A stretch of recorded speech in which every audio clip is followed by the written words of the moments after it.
Welcome to the Inner Space Covent Garden talk.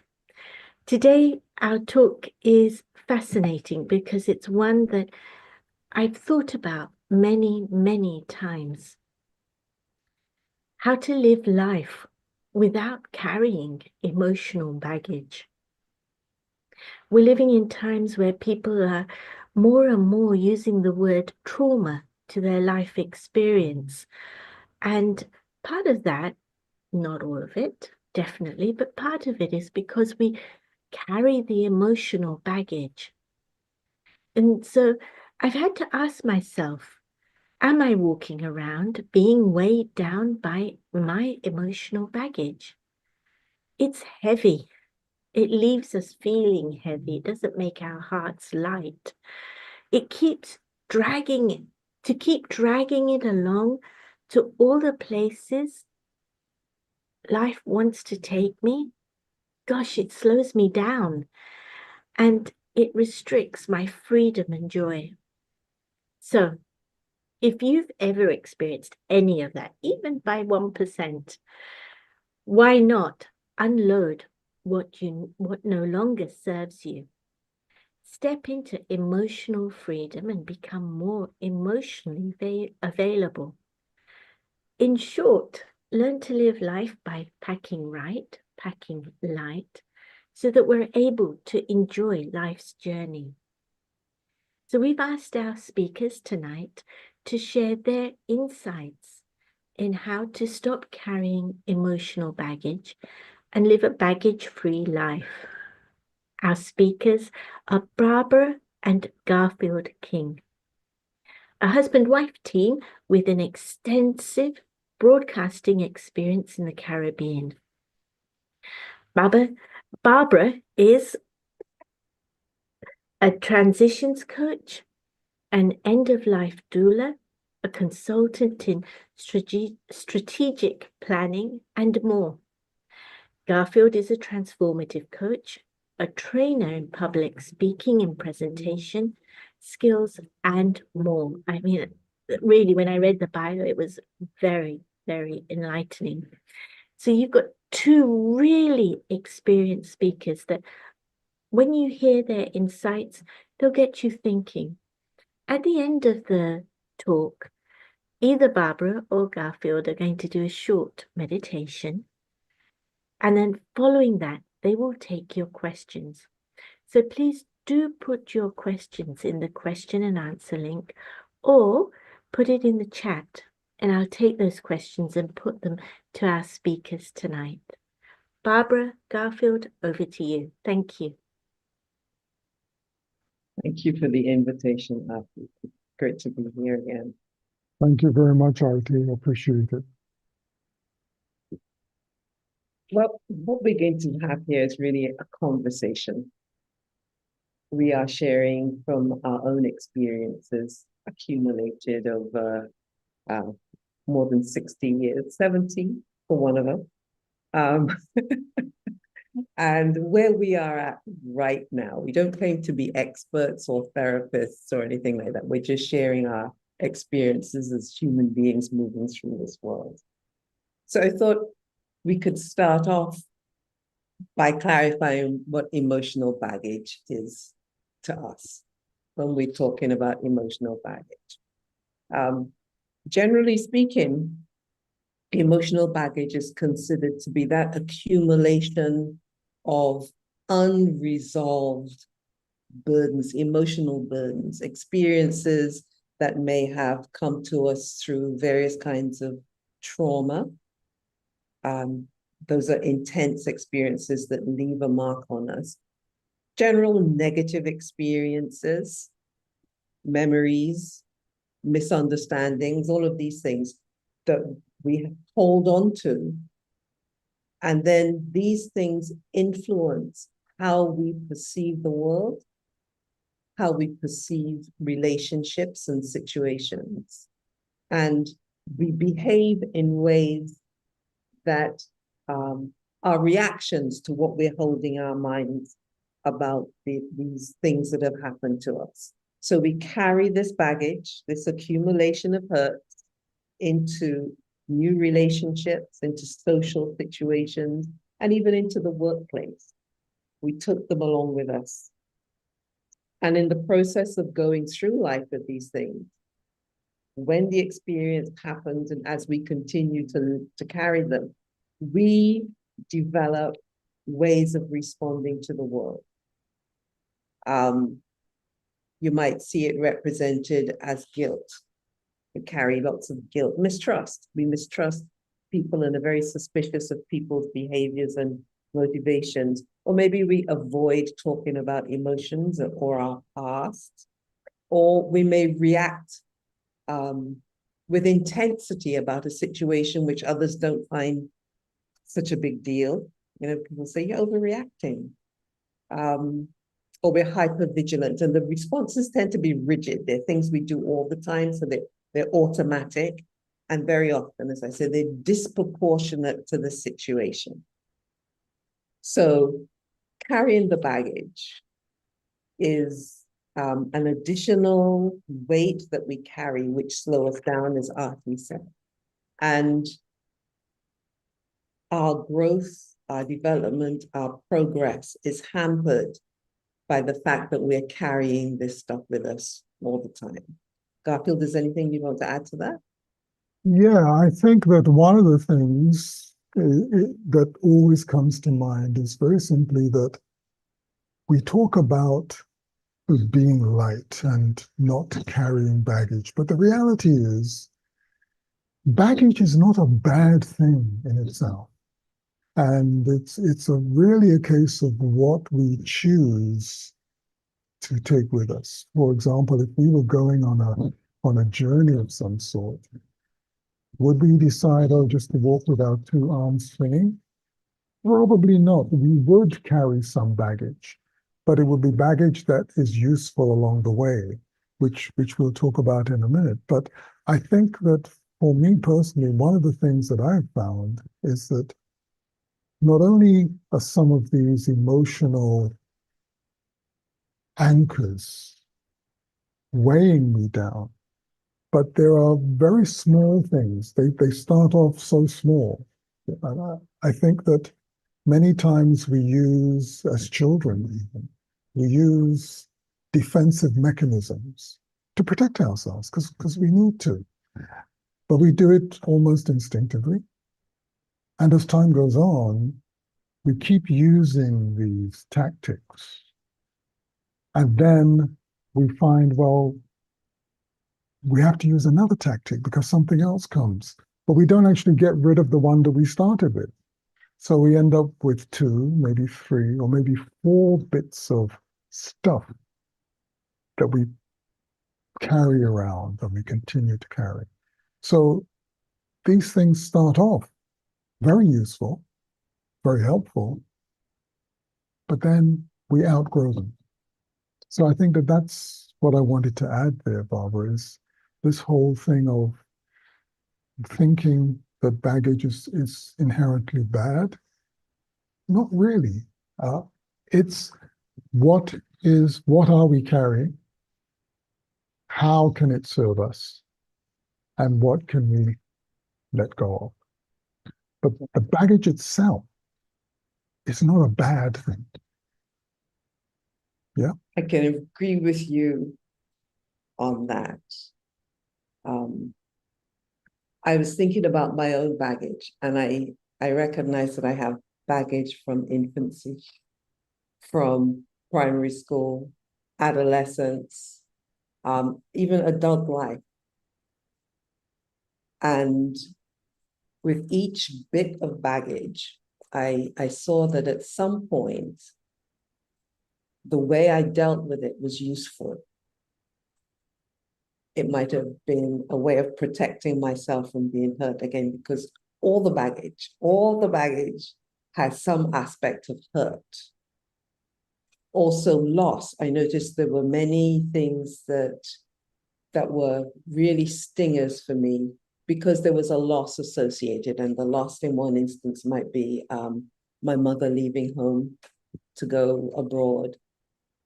So the loss of her presence in my life for many years, the loss of friendships, Also instances where like I felt treated unfairly. So a kind of loss of respect. I felt that someone owed me something. That's it, the incomplete things, unfinished business. But what I noticed about the baggage in particular was that many of the items in that baggage were unprocessed, especially the younger things. Things happened, I made some kind of interpretation about them, and then I just put it in there and didn't want to touch it again because it hurt too much to take it out.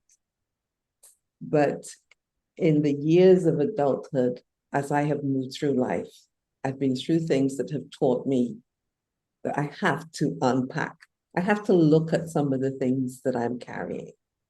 And in looking at them and pulling them out and reviewing what's in there, I got to realize that, oh, that really wasn't so bad. It hurt, but now that I look back at it, I can understand. So my mother leaving to go to another country, I was able to understand that that was for my benefit from her perception. So with that understanding, I was able to kind of reassess and get rid of that one. That I don't need to carry that anymore. That was a misunderstanding. Did you find the same kind of thing with your baggage? Yes, a lot of it was, as if I've dealt with it all, still working on it. But a lot of it has been, as you say, a way of coping with loss, with grief, with things that I felt were unfair to me, but also just survival. And without going into all the details, I mean, I went to England uh, as a 4-year-old back in the late 50s. And so my whole life, everything changed, and I was trying to find my space. So I built up responses to things, and my emotional response to things became habituated. I began to respond in certain ways that initially, as a 6, 7, 8, 9 year old, were fine. But as a teenager, they were inappropriate. But because they had been part of my behavior for so many years, 10, 12 years, I could not change it overnight. And what I learned to do, which many of us do, is to, okay, I don't need this right now, but I don't know how to get rid of it. I don't know how to review it. So let me just put it in that bag or in that rucksack on my back for another time. And because the rucksack is on my back and it's behind me and I'm walking, my hands are free. So I'm thinking, hey, I'm good to go because I can't see anything. But I think, as Arati mentioned in the beginning, I can't see anything that's holding me back, but I'm feeling more weight. I'm feeling more pressure. And the ability to really be me and to enjoy what is happening in the moment was not really possible because of this stuff weighing down, getting heavier and heavier. Because I thought at some point I need to review it, but not now. I'm too busy. Too much is going on. I can't take the time to contemplate, to review, to analyze. And I don't have the money to go to a psychologist. So I'll just keep it in the backpack because it's okay back there. But you know that metaphor that they use about the rucksack getting bigger and bigger, and instead of clearing it out, what we do is we just get a bigger rucksack, and we keep putting more stuff in, okay? And then it starts to prevent us from getting anywhere at all. I don't know if that was a similar experience for you. Yeah, and what I found was the points at which I got to put the rucksack down, take it off, were crisis points, like challenging relationship or a breakdown of some kind or a change. If there was a major change in my life, I had to stop and take stock of what was going on. So in a job, I'm not performing well, or there's a conflict with somebody in that workplace. Yeah, it would get to a point where I I just had to stop and see what's going on here. And very often, of course, when there are crises and clashes like that, it's because of something that's going on inside of me. And the weight is the weight in me. So stopping and taking the time to process. And I really recognize that it's processing. Unless we take the time to stop and look at, why am I feeling this? What's going on here? What is it that's really going on here? Is this person really so bad? Or is it that they're reminding me of someone else? Because sometimes in relationships, I find myself getting really irritated and upset with a particular person. But when I checked, I would often recognize, hey, it's not him. He really reminds me of this person or that person. Oh gosh, this is reminding me of this situation that happened before. And my response is in fear of the same thing happening again. Yeah. And taking the time to process it and identify that made me realize, well, okay, reality check. Is that really what's happening? Or am I responding to what happened back then? And then take stock and come at it again. So it's the processing is the mental thing. It may be, I used to do it through journaling, or I would talk with somebody about it. And if it was a particular knotty issues, like just really malfunctioning a whole heap of relationships, then in that instance, I would maybe talk to a counselor or join a support group. But somehow find ways of workshops were also very helpful. Just untangling what it is that was happening inside me. And in doing that, I could put aside some things that I now understood differently. And many times it was a matter of maturity. I now understand what happened. And I realized it's different. It was different to how I interpreted it at the time. So then I take the wisdom from it. That's what would happen. I could take the wisdom from what happened. And that could go in the rucksack. Right. But Because drop the pain and the bitterness. yeah, because it's like they say, I mean, suffering is part of the human experience. But it's like the pain and suffering. You can experience pain, which of course is there, and we have to acknowledge it. I mean, there are things that happen to us in life and we feel the pain. But then with the pain, then we start creating a story of blame and what about, and then we project things into the future, and that's when we begin to suffer. And the suffering can go on for a long, long time. And it's the suffering that actually becomes the baggage. The initial thing that happened is boom, and it affects us. We're human. We obviously feel it. But then we create these stories about this, and we keep putting this into the backpack. And these stories become so real for us that they become a part of who we think we are. And this is my experiences. Has been one of the difficulties of getting rid of some of that baggage, because those stories I told myself became such a part of me that I felt that if I let go of that, I would be cutting off a piece of me. However, over time, I began to realize if I take the time to look at these emotional upheavals, these emotional, I don't want to use the word demons because that, but these emotional manifestations, take the time to look at them. And that's not easy. It is difficult. And sometimes, as you say, Barbara, I agree with you, sometimes we do need help. We do. But to look at them and to assess, okay, is that me?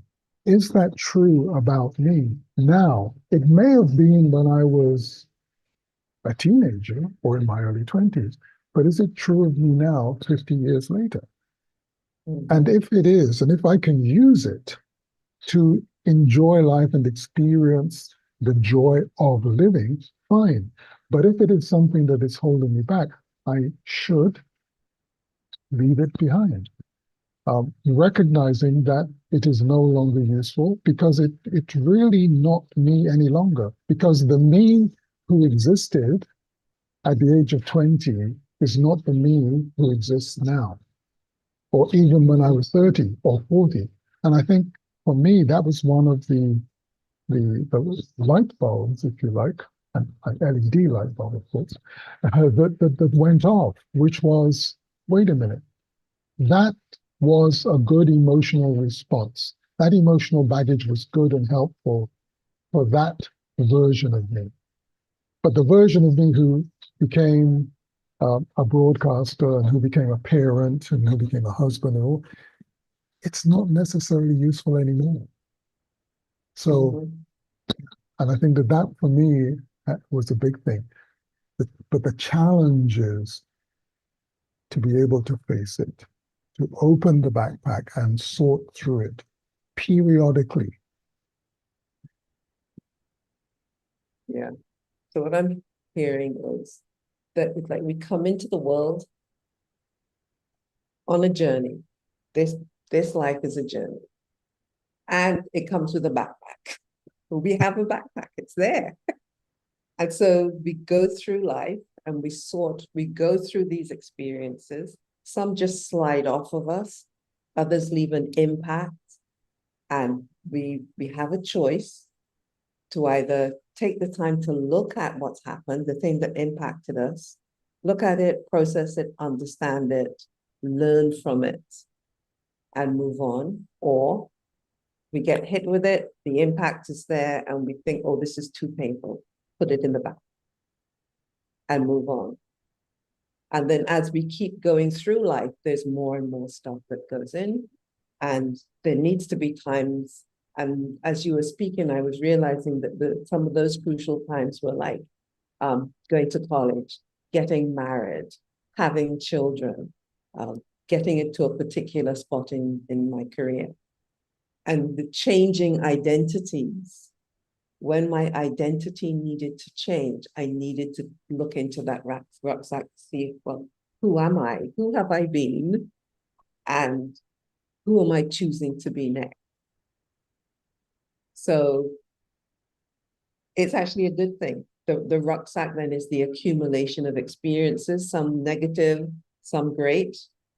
Oh, we need to tuck some of the great ones in there so that there's a balance.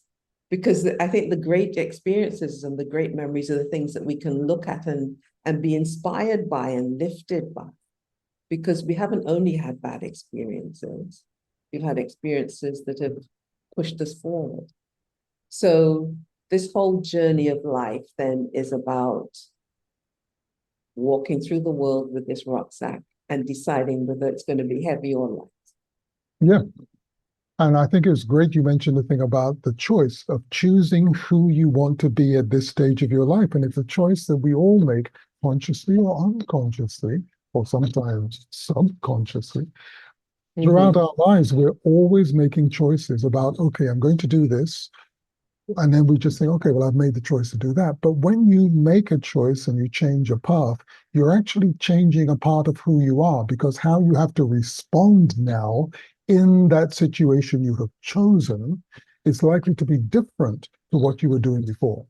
And the baggage, for example, if you're going on a scuba diving holiday, what you will pack in your suitcase would be very different to if you were going on a trek across the Sahara, right? Or making an attempt to climb Mount Everest, or a skiing vacation. So in other words, the choice that you make to go in a particular direction is going to should determine what's in that backpack, because you can't to make the journey more enjoyable, pleasant, and all of these things. You have to pack accordingly, and to do that, you have to look inside of the rucksack. You have to look inside what is in there, and what is going to serve me. And what, if I may share, what's been interesting for me is that some of the choices that I made in life is I recognized much later on that I thought I was throwing stuff out of the rucksack, but actually, well, I wasn't, because I always choose rucksacks that have lots of pockets. So, Yes. well, you know that, Barbara. So what I did was unconsciously stuff that I thought I was throwing away. What I actually did was I was putting them into little pockets in different places, but they were still there. So in other words, they were still weighing me down. And eventually, Mhm. what I needed to do was to stop, take off the backpack, and look inside. And some of it was very unpleasant, but the process is something I realized it's important to try and do it on a fairly regular basis. Whether that means every few months or every couple of years, it's an individual choice, but it's something that we really do need to do. I was reminded of when we moved house, when you're talking about clearing things out. And when we're moving from one house to another, um, you have in your mind what this house is going to be like and how you're going to be like in this home.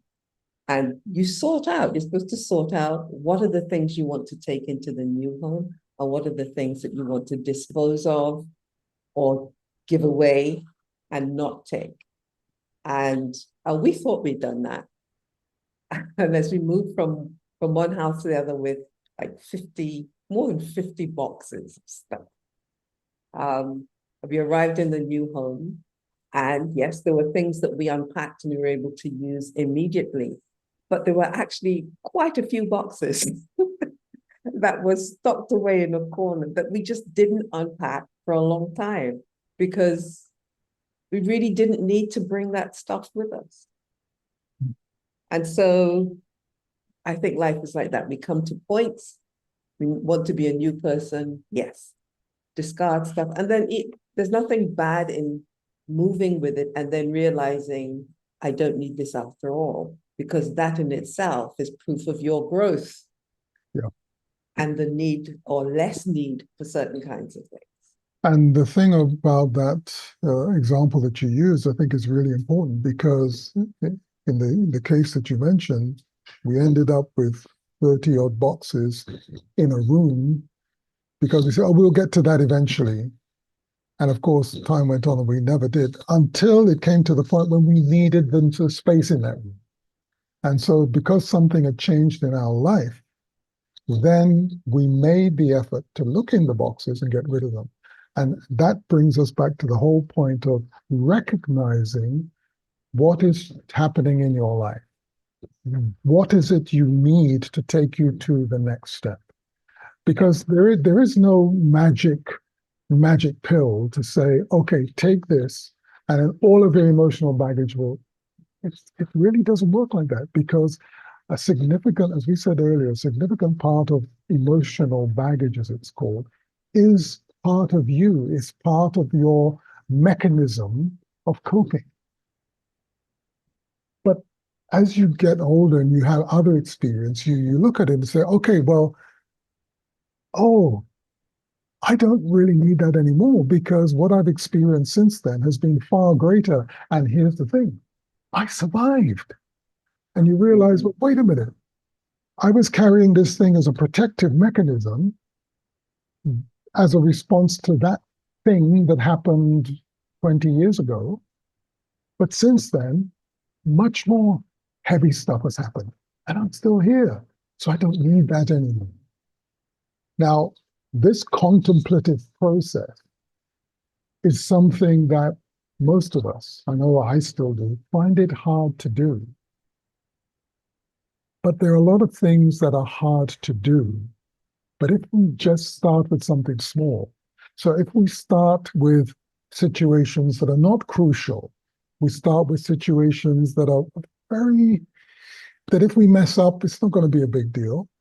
So put that aside, try a new behavior, experiment with a new behavior.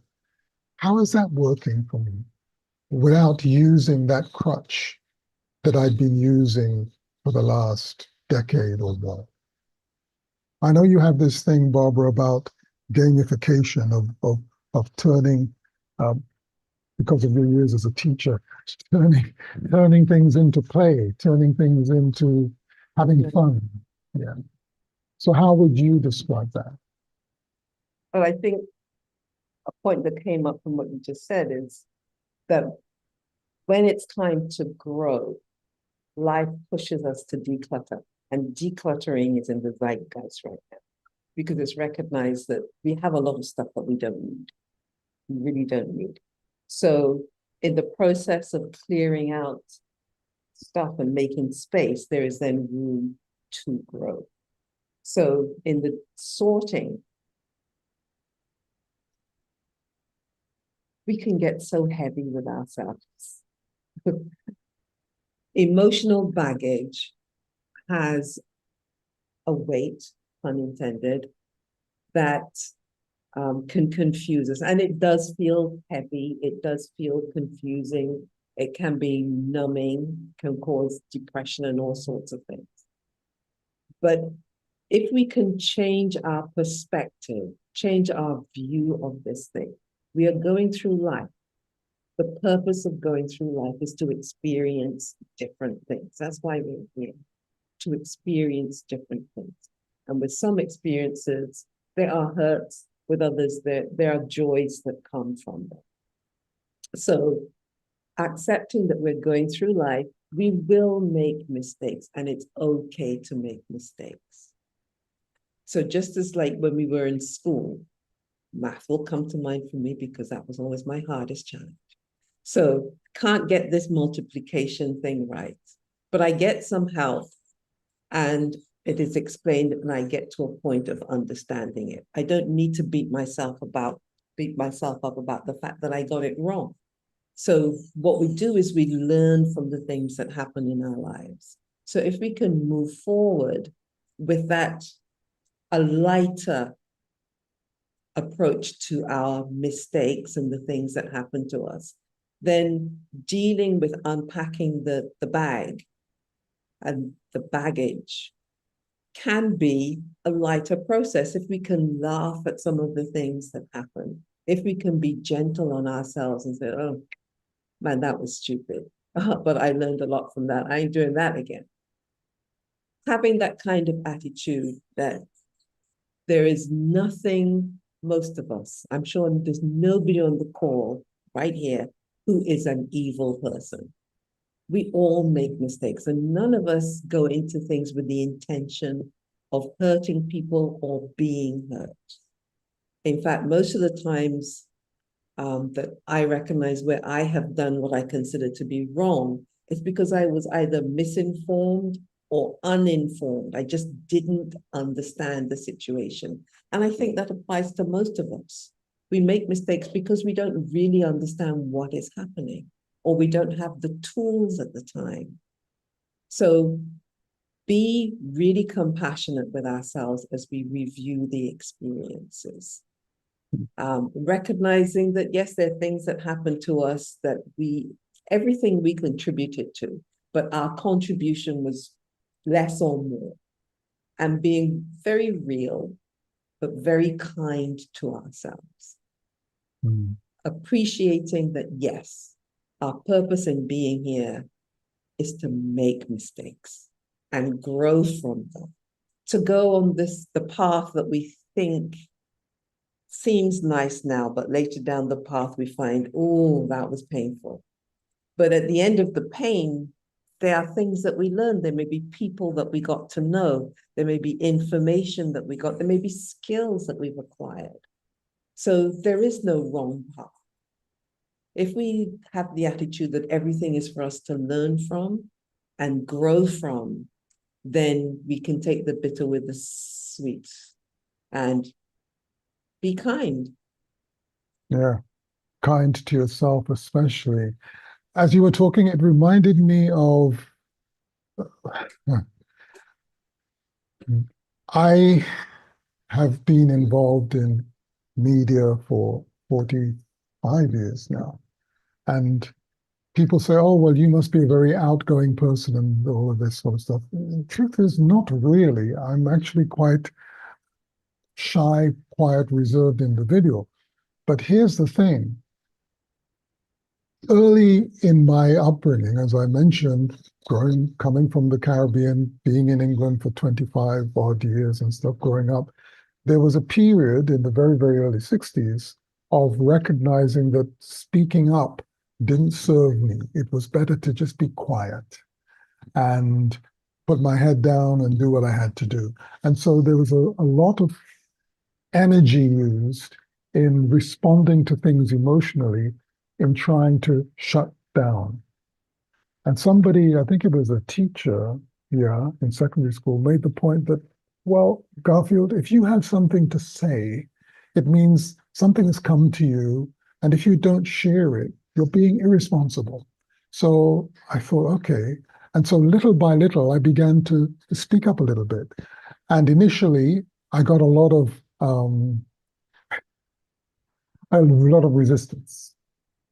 But eventually, I got more courage and began to speak more and more. And it reminded me that whoever you are, whatever it is that you've been carrying around, if you look at it and realize that this was a strategy for coping. So if you have felt comfortable in just trying to be invisible because of something you'd experienced in the past, so I don't want to go through that again, so I'm going to shut my mouth, then maybe play with it. Make that effort when the situation arises to speak up. But as we said earlier, not in a situation that's going to be life or death, but in small situations so that you develop the emotional muscle to be able to get comfortable with it. And the more you get comfortable with it, if the heavy baggage was this much when you started, as you get comfortable with it, it gets less and less and less because you are now using up that energy in a way that helps to deplete the negativity in that baggage, and you're channeling it into the growth process. You're you're creating growth hormones, if you like. And so you are growing out into this awareness simply by using it. In other words, challenging what you thought represented who and what you are. Right? Challenging that just a little, but regularly. Challenge all the things that you thought you are.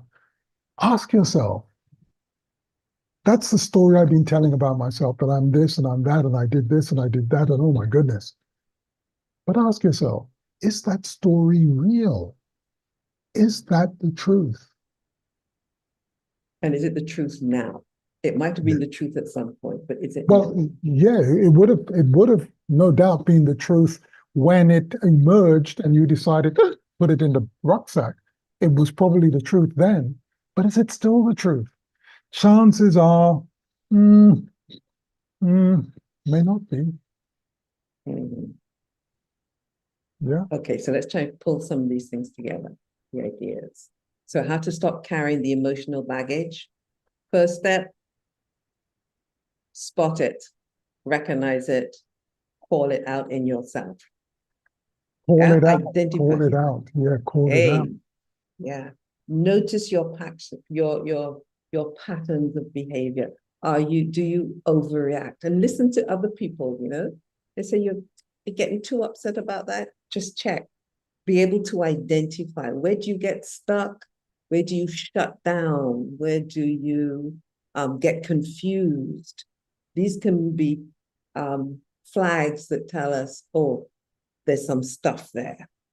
So first thing is recognizing in your life, what are the things that are jumping up at you? And this is where journaling comes in again. And the habit, there has to be a habit of reflection, not just going through life, but taking the time to reflect, making moments to reflect on your day, to reflect on that conversation that just happened, to reflect on that information that just came in and process it. What is it that I'm getting from that? And one of the our problems with doing that is that there's so many things to distract us now. We move from one thing to another, to some form of entertainment, to switching off and switching into something, from escaping from our lives. But we need to make the space to reflect, to get into a contemplative practice, as you said, right? So the first thing is notice the pattern. And then the next thing would be to identify where that came from. Why am I behaving like that? Where did that come from? And is this reminding me of someone or a particular situation? So identify, just follow it down to the root, and the root will give you information. This was something that happened. I'm still holding some hurt around that. What can I learn? So pick it apart. And as Garfield said, what is the story? What is the story that I created about this event in my 5-year-old mind, or my 14-year-old self, or my just out of college or university experience self? Yeah. So identify the story. And some of the stories we come up with are things like, oh, I'm not good enough. I'm not pretty enough. I just don't fit in. And those are the things that we create, and we pass them on to different situations. So then challenge the story. Is that true? Am I really not good enough?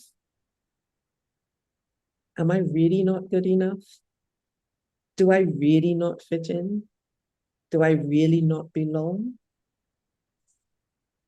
And keep asking yourself that question. And listen to your answers. Listen to the answers that come from within. And again, back to journaling. So you're re-examining what happened. And often you will find that with maturity and a more mature perspective, you can dump a lot of things.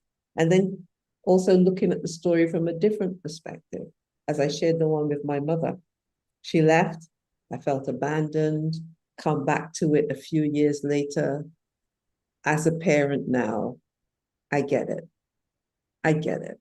And because I now get it, I can let her go, let her free from all the things that I was blaming her for, because I get why she did it now. Yeah. So that's a huge burden. So you challenge the story, and then now it's, how can I do this differently? How does that change my identity, maybe? How do I respond to these situations? A little one, Garfield said, maybe I don't usually speak up. So in this situation, let me throw in my opinion. Let me say what I would like. Or no, I'm not paying for that meal. Whatever, just say something, say something. And if it's your pattern to just jump into a response or a reaction, try slowing down. Take a few breaths. Waiting before responding. So playing the game of being different and experimenting with different responses. Yeah. And I think a good thing with all of those points of bringing it together, Barbara, my experience has been is to, when I'm looking at bits of me emotionally that we can call baggage that I'm really not happy about, I used to try to fight them. I used to try to put force, get away from me. Exaggerating slightly, maybe. Uh, However, what I recognize is that if I switched it, little pivot, and say, ah, I see you. Okay, come, come. I will treat you kindly. Sit down. Thanks for coming. I appreciate that you're here to protect me, but take a seat. Take a seat. Have a cup of tea.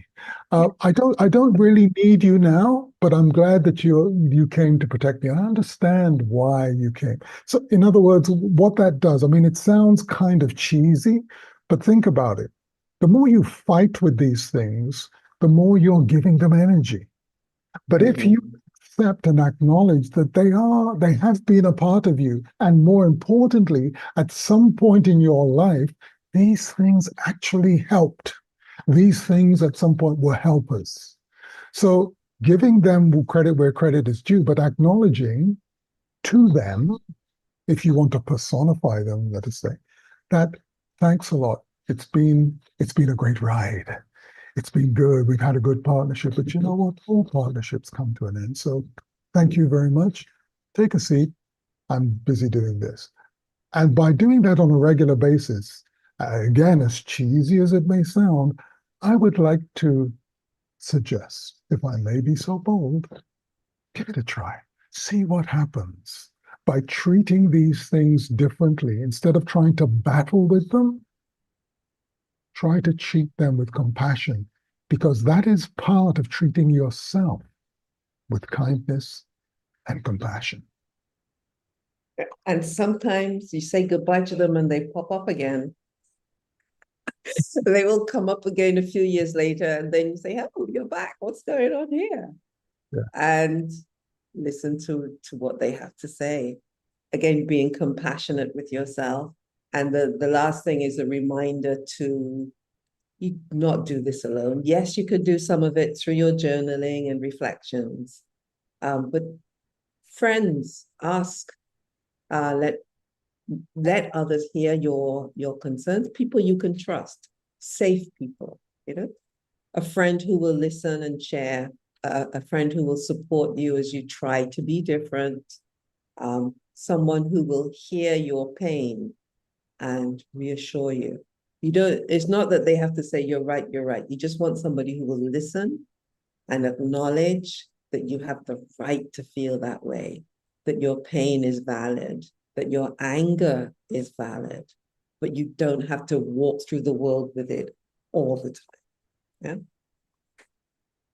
Yeah. Okay, I think, Barbara, that brings us to the time when we're supposed to do, when you're supposed to do a 2-minute quantum, a 2-minute reflection exercise before we get into Okay. the Q&A bit. Yeah, Okay, just so let's just do just that. just for 2 minutes.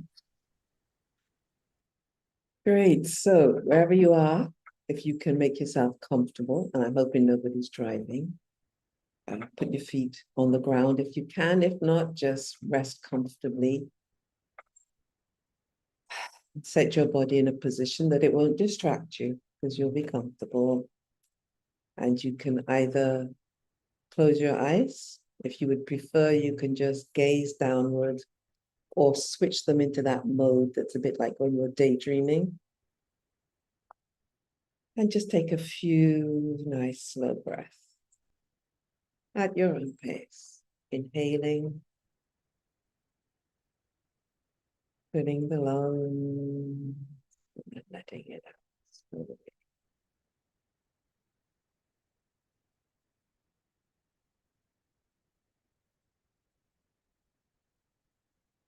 And just think of yourself just as you are right now, as being whole and complete. I am whole. I am complete. This is not about perfection. You are all that you need to be right now.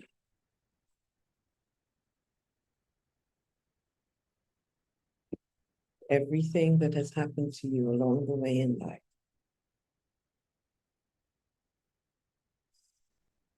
good, bad, and indifferent, have all been lessons,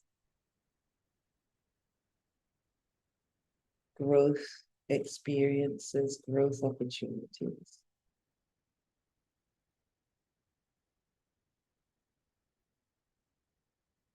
And you can be grateful for them. So imagine yourself feeling grateful.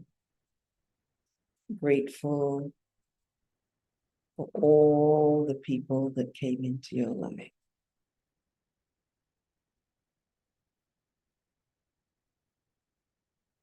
Grateful for what each one has shown you, about themselves and about yourself.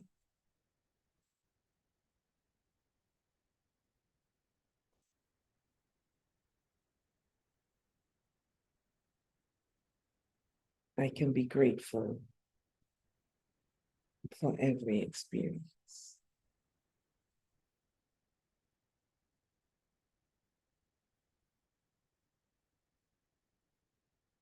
I can find the wisdom in every experience. And each experience helps me to unfold and grow into new versions and new aspects of myself. I am whole. I am fine just the way I am.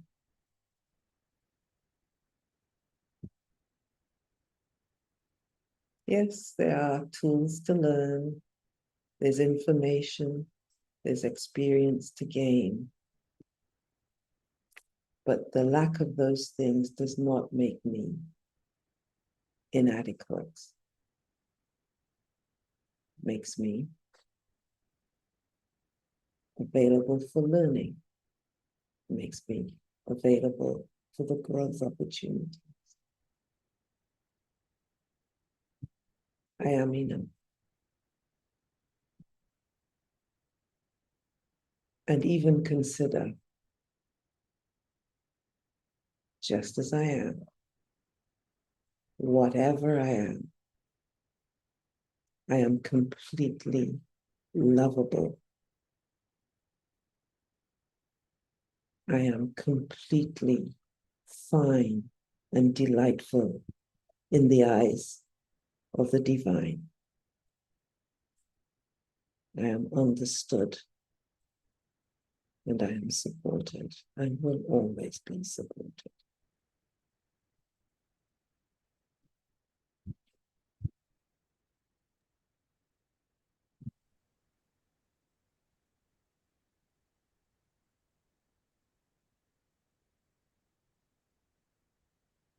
Thank you.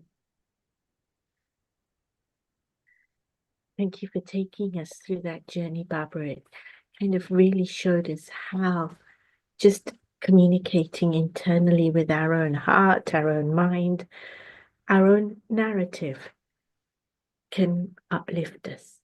So thank you for that meditation. And to both of you for your insights. Your conversation was so light, so easy, and yet so deep. So thank you both so much. We have had around 20 questions come in, and I must say to everybody, we will do our best to get as many questions answered as possible. So the first question, how do you pull out and review baggage? What questions can we ask ourselves?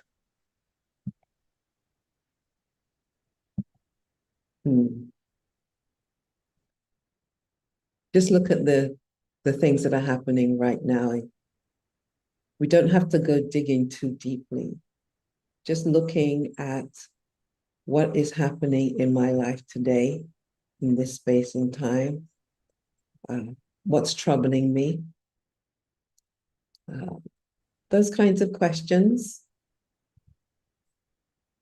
and just feel into it. Is there something hurting here? Is there something I need to address? If you're a parent, we often have this experience of trying to help our children go through a difficult time. It really helps to be a parent to ourselves, to our inner souls, to the child and the different versions of ourselves that we hold. And just very gently tease out what's going on. Where do I feel? It could be pain, it could be confusion, it could be emptiness. Yeah. And have that conversation with the self. What do you think, Garfield? Yeah, I was just going to add to that when you look at what's going on in your life at this moment, is also just take a moment to see how does it make you feel? How does it feel in your body? Because that's part of the whole thing, because we actually operate through these bodies, right? So when you're looking at the situation, this is happening. How does it make me feel?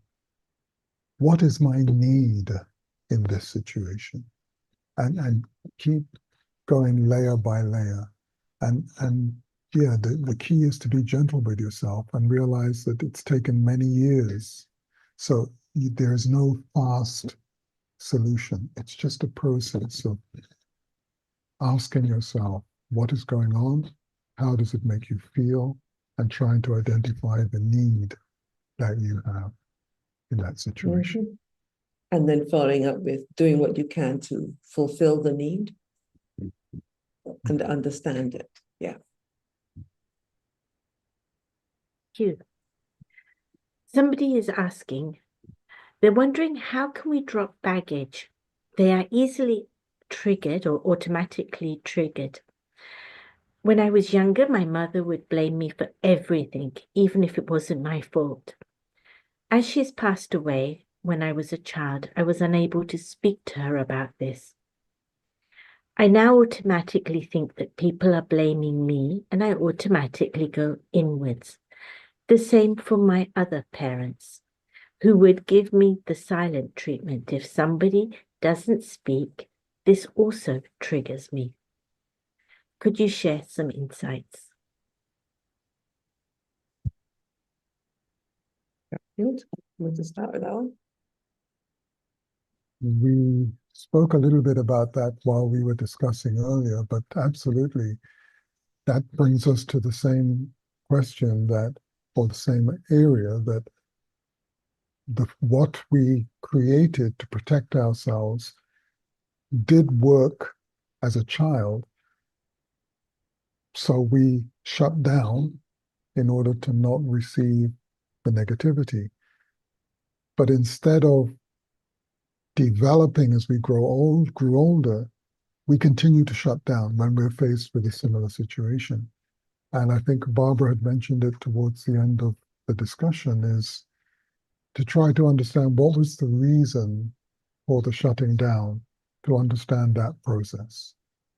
And as you get to there, then you might be able to understand, was it your fault? Was it something that your mother did not know how to handle? And work out, is it a self-blaming situation that you're facing? Which comes back to what we said in the previous question about, and how is it making you feel and what is the need? And one way is, instead of being silent, is to challenge yourself to speak up in any situation, even a little bit, to begin that process and recognize that you have a right to be heard. Mhm. Barbara? There's also the aspect of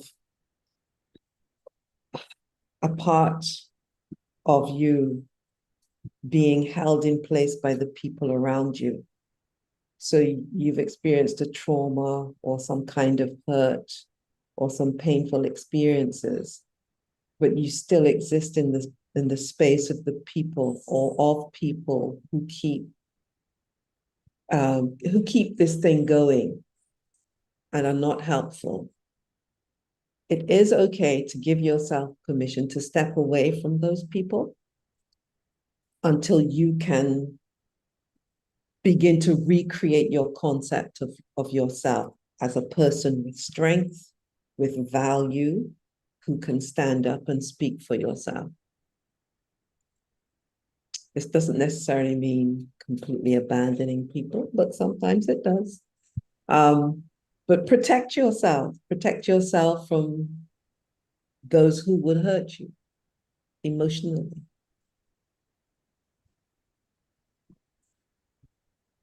This is going to have to be the last question. The person is saying, I have no idea how to discover who I am. I am fortunate in life, But even with daily meditation, I'm lost. Do you have any thoughts? Is it that you don't know who you are, or who you are is not who you want to be?